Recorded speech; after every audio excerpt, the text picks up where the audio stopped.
Hi. 10 വയസ്സിൽ താഴെയുള്ള പെൺകുട്ടിയുടെ അച്ഛനോ അമ്മയോ ആണോ നിങ്ങൾ? ഇന്നത്തെ വീഡിയോ നിങ്ങൾക്ക് വേണ്ടി ഡെഡിക്കേറ്റ് ചെയ്യുന്നു. So this video is about Sukanya Samriddhi Yojana. ഇത് 10 വയസ്സിൽ താഴെയുള്ള പെൺകുട്ടികളുടെ പേരൻസിന് പെൺകുട്ടിയുടെ പേരിൽ സ്റ്റാർട്ട് ചെയ്യാൻ പറ്റുന്ന ഒരു സ്മോൾ സേവിംഗ് സ്കീമാണ്. ബേട്ടി ബച്ചാവോ ബേട്ടി പഠാവോ ഈ ഒരു ക്യാമ്പയിന്റെ ഭാഗമായിട്ട് 2015 സെൻട്രൽ ഗവൺമെന്റ് ലോഞ്ച് ചെയ്ത ഒരു പ്രോഗ്രാമാണിത്. 10 വയസ്സിൽ താഴെ പ്രായമുള്ള പെൺകുട്ടിയുടെ പേരന്റിന് പെൺകുട്ടിയുടെ പേരിലാണ് ഇത് സ്റ്റാർട്ട് ചെയ്യാൻ പറ്റുന്നത്. മിനിമം ഡിപ്പോസിറ്റ് ആയിട്ട് വരുന്നത് 250 റുപ്പീസ് ആൻഡ് മാക്സിമം ഡിപ്പോസിറ്റ് 1.5 ലക്ഷം രൂപയാണ് ഒരു ഫിനാൻഷ്യൽ ഇയറിൽ. ഇപ്പൊ നിങ്ങൾക്ക് എല്ലാ മാസവും അടയ്ക്കണം എന്നുണ്ടെങ്കിൽ അങ്ങനെ ചെയ്യാം. ഇങ്ങനെ ഇല്ല 6 മാസം കൂടുമ്പോൾ അടയ്ക്കുന്നെങ്കിൽ അങ്ങനെ എനി ടൈം നിങ്ങൾക്ക് എപ്പോഴാണോ കയ്യിൽ പൈസ ഉള്ളത് അന്നേരം അടയ്ക്കാൻ പറ്റും. ഇനിയും ഒരു പെൺകുട്ടിയുടെ പേരിൽ ഒരു അക്കൗണ്ട് മാത്രമേ സ്റ്റാർട്ട് ചെയ്യാൻ പറ്റത്തുള്ളൂ. പിന്നെ അതേപോലെ ഇത് പോസ്റ്റ് ഓഫീസ് വഴിയോ അല്ലെങ്കിൽ ഓതറൈസ്ഡ് ആയിട്ടുള്ള ബാങ്കുകൾ വഴിയോ ഒക്കെ അക്കൗണ്ട് ഓപ്പൺ ചെയ്യാം.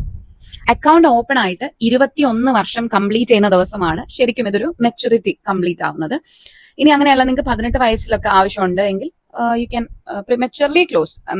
മെച്യൂർ ആവത്തില്ല, പക്ഷെ അത്യാവശ്യം വന്നു കഴിഞ്ഞാൽ you can close it and take withdraw the മണി.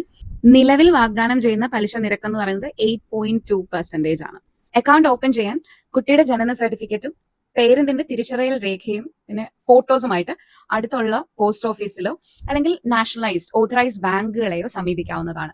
സുകന്യ അക്കൗണ്ടിൽ ഓരോ വർഷവും അടയ്ക്കുന്ന തുകയ്ക്ക് രക്ഷിതാവിന് നികുതി ഇളവ് ലഭിക്കും എന്നുള്ളത് ഇതിന്റെ ഒരു പ്രത്യേകതയാണ്. നിങ്ങളുടെ മകളുടെ സുരക്ഷിതമായ ഭാവിക്ക് വേണ്ടി സുകന്യ സമൃദ്ധി യോജനയിൽ നിക്ഷേപിക്കൂ. That's all for today. Thank you so much.